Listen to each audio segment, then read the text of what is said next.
Hello. I recently put out a video called This is for Your Safety and Security. I did not use any notes of things I wanted to cover, so I decided to put out a second video, and I took some notes on some things I actually forgot to cover in the first video, and there are close to 30 points here. So the first point I'd like to make is that if you haven't listened to my previous video, take a listen to it. Again, the name of it is This is for Your Safety and Security. I will cover some of the stuff mentioned in there, but it won't go into detail like it did on the first video. Number 1, never place a foreign USB thumb drive in your PC. If you see a thumb drive lying around anywhere, don't pick it up and put it in your PC. It could be malware, ransomware, virus, Trojan. Purchase your thumb drive. Don't even use one that someone gave to you. You don't know what's on it. You have to be careful. Number 2, don't scan QR codes. If you don't have to, stay away from that stuff. The more you do, the more you open yourself up to problems. Sometimes what looks like a realistic QR code could be malicious. Simply put, just don't scan them. I spoke with someone who scanned a QR code to get onto a Discord server, and their Discord got hacked from that QR scan. It was a malicious piece of malware embedded in that QR code that took it to a malicious website. So don't scan QR codes. Stay away from them. They're no good. Do what you want, but this is just an advice video. You don't have to do anything I suggest here. It's all just suggestions. Number 3, be careful in whom you trust. Do your own research. There is a lot of fake stuff out there. Fake info, fake news. Don't trust everything you see online or hear in the news, because it may not even be true. Number 4, and this is my main point, I put up videos that I currently do now to try to help folks. I am not here to monetize off of you as an audience. I don't make anything off of any ad revenue or anything. I'm strictly trying to help folks. That's it. No more, no less. I don't have sponsorships or anything. So if you see ads, that's YouTube, not me. I made that decision long ago. I just don't want anything to do with it. Number 5, don't believe most of what you hear, especially news media outlets. I have nothing to gain from you, but they do. And number 6, it's just basically reiterating what I said. I chose long ago to deliberately never monetize my videos. I put this out for the benefit of others, not my own sake. And I already mentioned point 7. Which was to go listen to my previous video called This is for Your Safety and Security. I don't need to repeat everything here that I said there. Number 8, stay away from downloading or using various apps like TikTok, Skype, and Discord, MSN Messenger, all of it. You could end up with a virus, Trojan, malware, rootkit, or something else. Or an account takeover, even in places like Discord. Like I said, when you scan a QR code to join a server, sometimes that might be embedded with a malicious website. I know I had Skype at one time, and I no longer have Skype. I got rid of it. I have the accounts, but I do not have the actual app installed. I uninstalled it off my computer. I happened to inadvertently hover over an ad, and apparently you don't have to click squat. An ad that looked like a normal looking ad. And apparently, every time I tried to write to my friend, it kept opening up a porn website. I don't even look at porn. That's a moot point. I ended up having to take it into a technician who's an expert who worked on the CIA's computers for about 6 years. And he explained to me exactly what happened. You don't have to click on anything. All you have to do is hover. It doesn't take much. That goes into don't click on any links in your email. Don't download attachments. Don't visit websites people give to you because they could embed something in it. Not only that, but they can grab your IP address from an IP grabber within the URL that they send to you. Well, there's a lot of stuff someone can do to you. You have to be real careful. When people say, hey, click this, I have a video I want to show you, or I have a photo I want to show you, I tell them I don't clicky. Okay, it's that simple.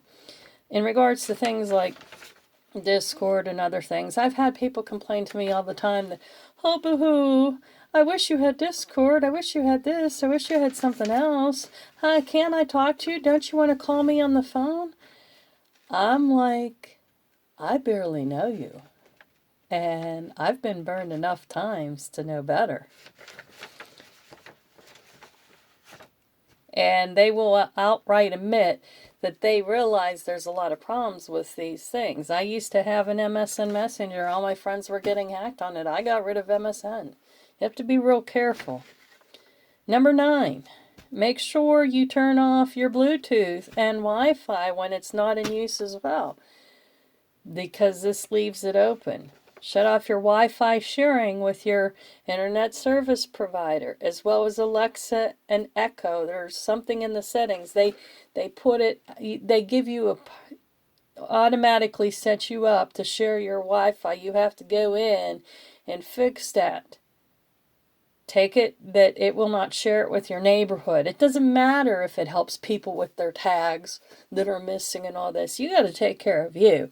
And that having your Wi-Fi open like that to other people is a security issue. You got to take care of yourself because no one else is going to. You got to look out for numero uno. People are so scrupulous anymore. And they will take you down if you think you're weak or they can't. It's just that way. It's the strong preying on the weak and the weak-minded. I will go over some of the most common scams out there that are currently happening. Let's talk about spoofed IP addresses, and let's go back to what happened to me. And I told you I got email bombed and DOS attacked on my email Saturday, and ended up with close to 6,000 emails.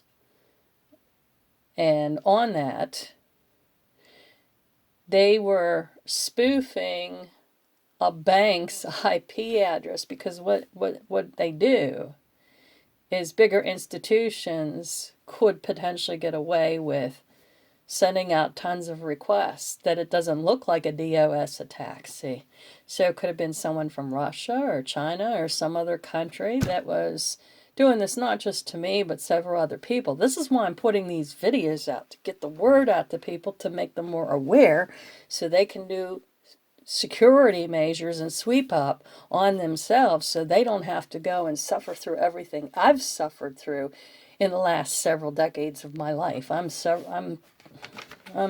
going to put it that way. That was number 10. Number 11. When you do questions for security, a lot of people will put something that's very common, like their maiden name or their high school sweetheart's name. I'm going to suggest something different to you. Put odd responses no one can ever guess, including you. Such as, here's an example, and I just threw it out here. The city you were born. You could put something like Beetleburgermeister 10 Dig, and then write it down. Nobody's going to guess something silly like that. I just threw that out there.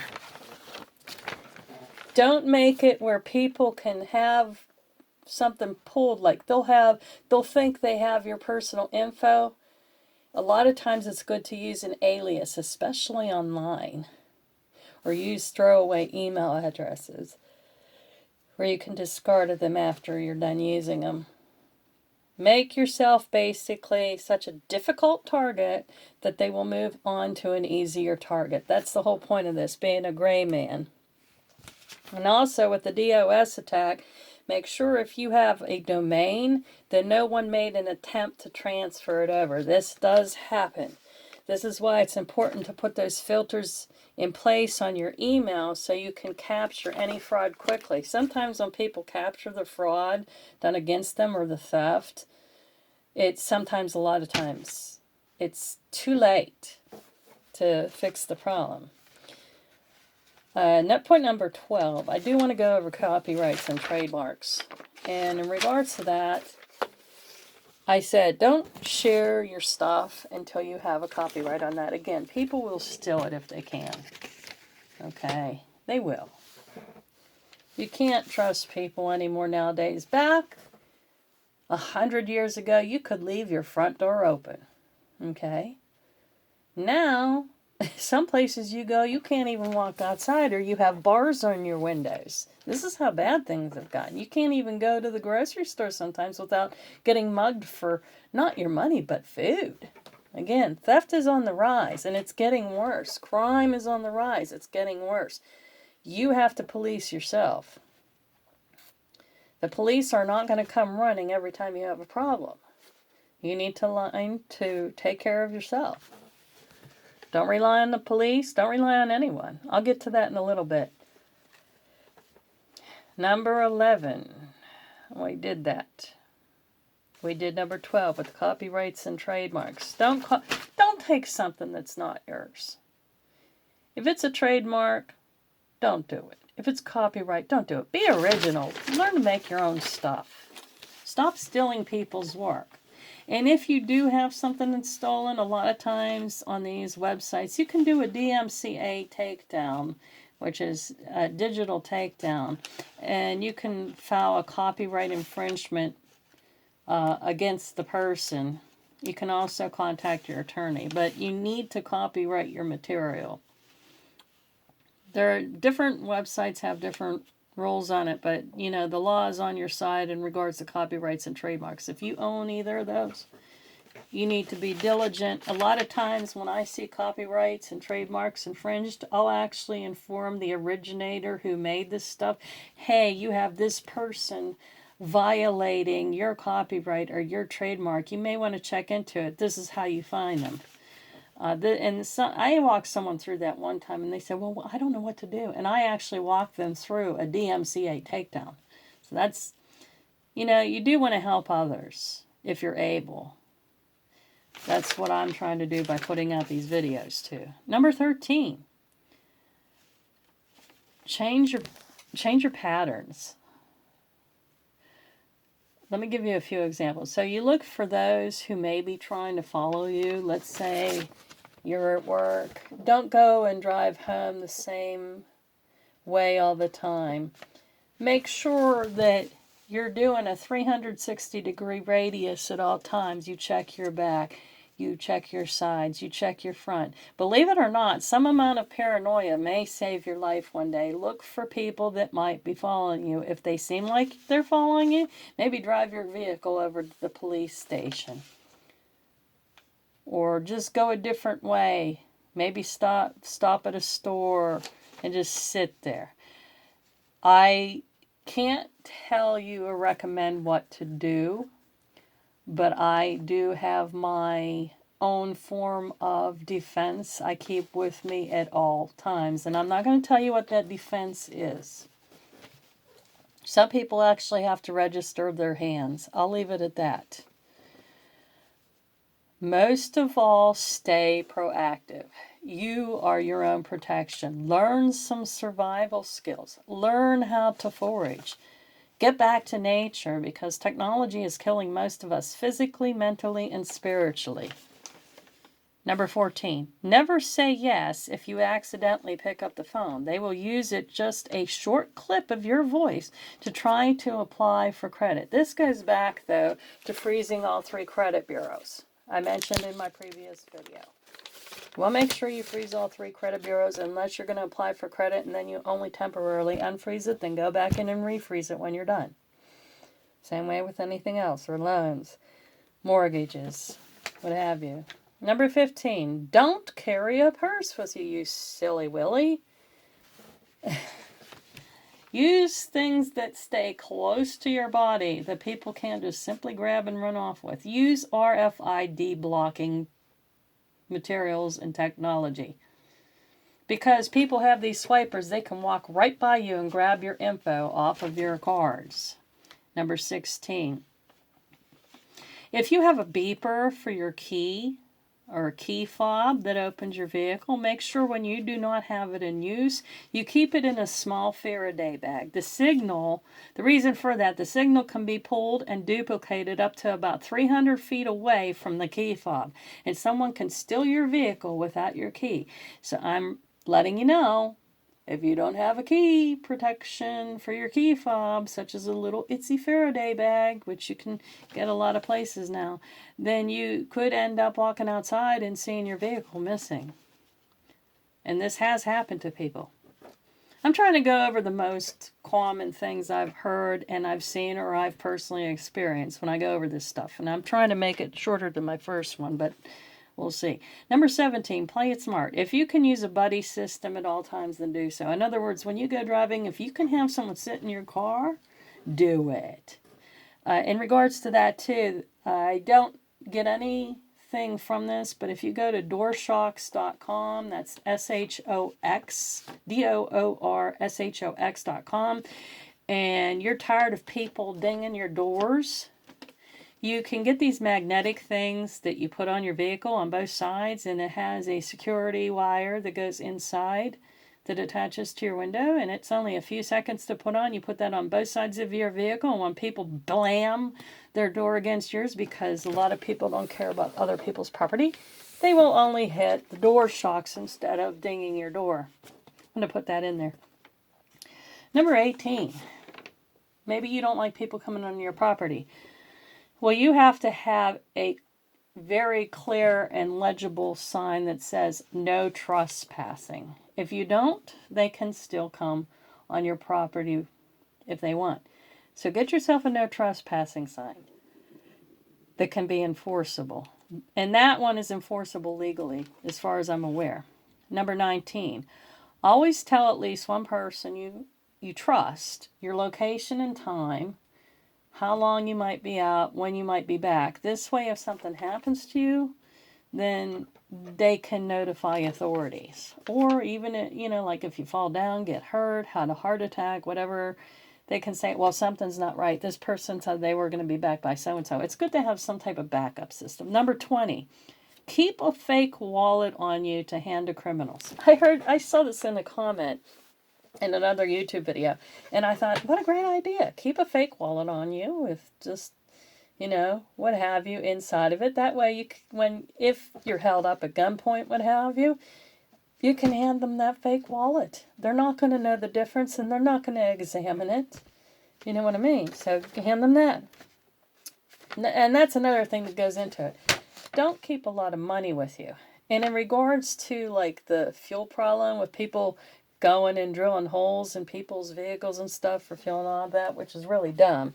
Insurance will cover the damage done to the vehicle. However, they will not cover the loss of fuel.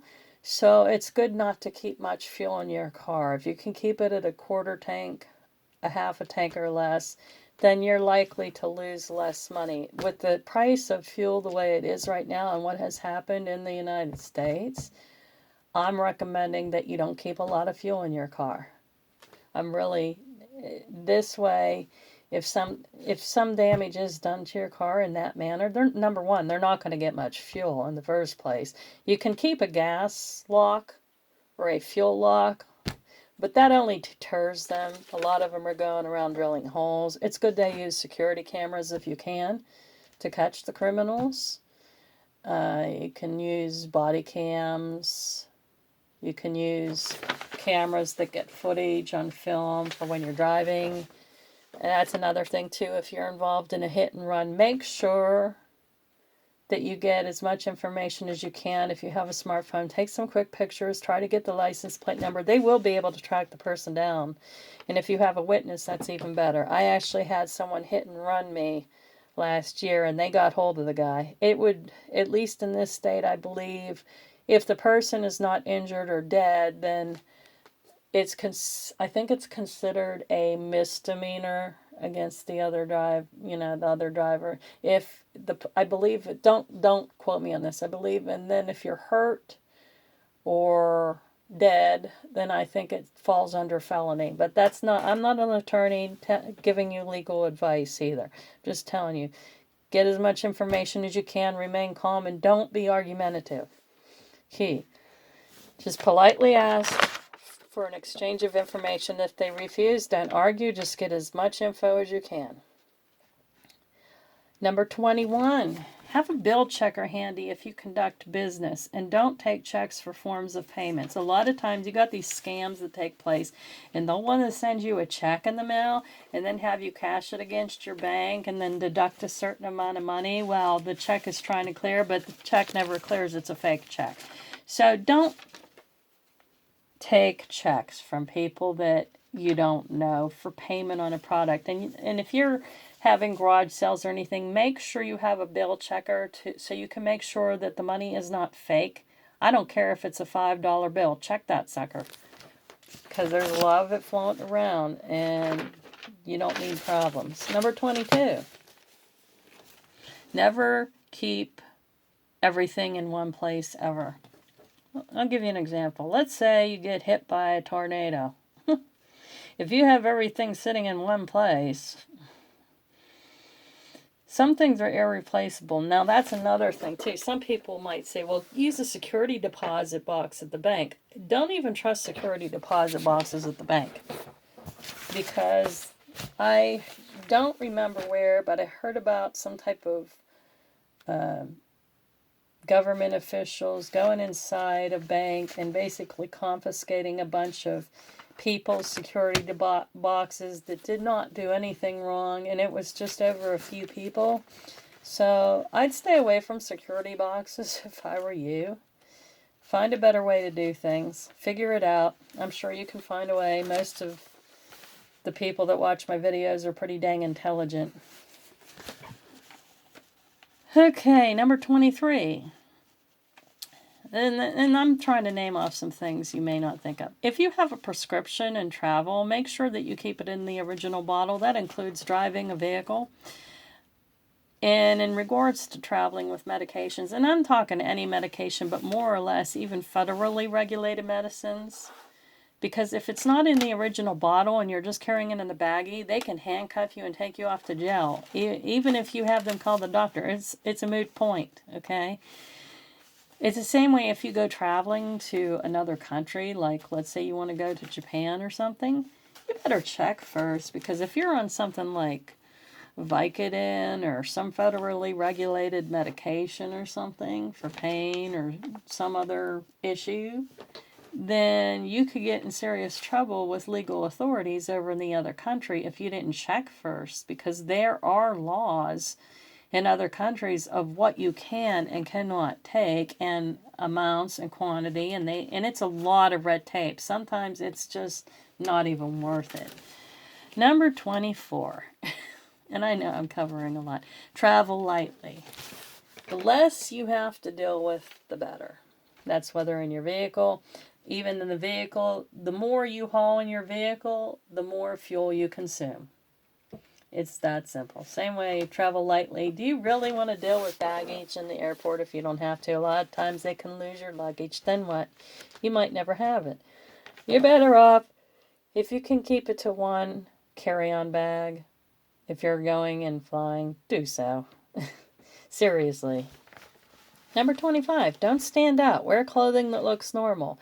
See what people wear in the vicinity, see how they act, see how they talk. Try not to stand out so much, because it makes you look like an easy target. I mean, some of the stuff, honestly, all this stuff is self-explanatory and to me common sense, but a lot of people don't think of this stuff, and then when it hits them, they're like, oh my goodness, why didn't I think of that?